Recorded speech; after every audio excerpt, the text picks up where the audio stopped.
Surah Muzammil adalah surah yang ke-73 yang mengandungi 20 ayat, membekalkan panduan kepada Nabi, panduan kepada kita untuk melonjakkan potensi diri. Ketika Nabi berhadapan dengan pelbagai kekeliruan, pelbagai cabaran, pergi ke Gua Hira mendapat surah Al-Alaq sebagai wahyu pertama.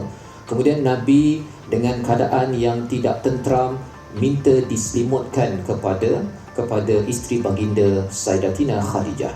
Dan tidak lama turun surah Muzammil memberi panduan, memberikan satu panggilan, wahai orang yang berselimut, sebagai satu pujukan daripada Tuhan untuk seorang insan yang penuh dengan ketakutan, kebimbangan, untuk satu mesej yang baru, tugas yang tidak pasti akan berlaku pada masa seterusnya.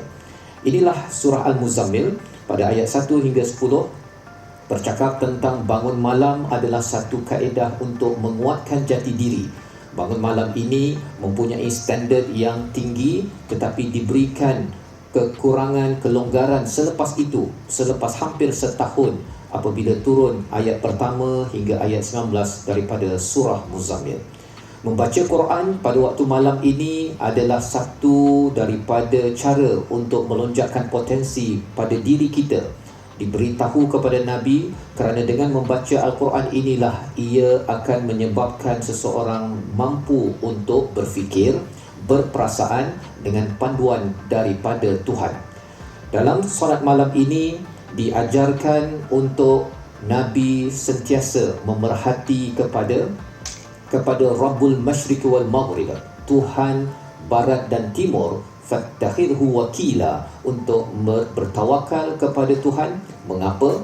Kerana kekuatan manusia bukanlah kerana dapat mengawal segala-galanya, menggunakan hati pemikiran sendiri, tetapi menggunakan kekuatan daripada Allah. Tawakal adalah satu password untuk kita akses mendapatkan bantuan terus-menerus daripada Tuhan langit dan bumi.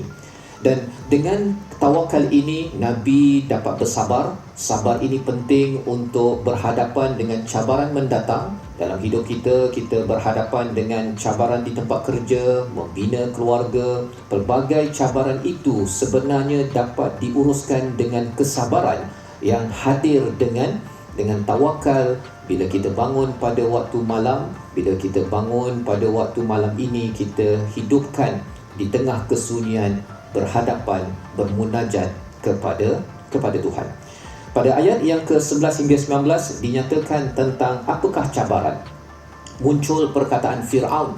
Fir'aun ini bukan nama tetapi adalah satu akatan, satu sosok individu yang melakukan kezaliman, yang melakukan kesombongan, yang tidak ingin mengikut panduan daripada Tuhan.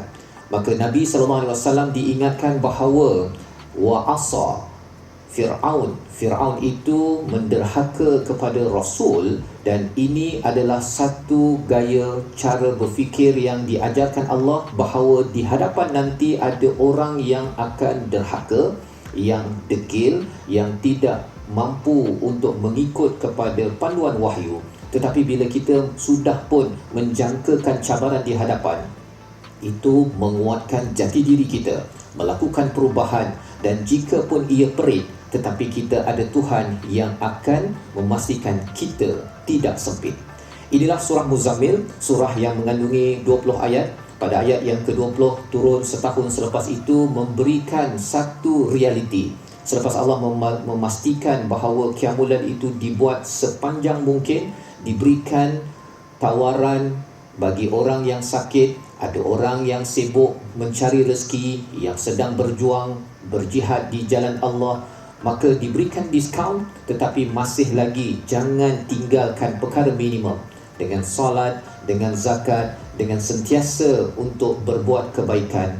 Dan inilah peluang keampunan yang Allah tawarkan di hujung ayat surah Al-Muzammil.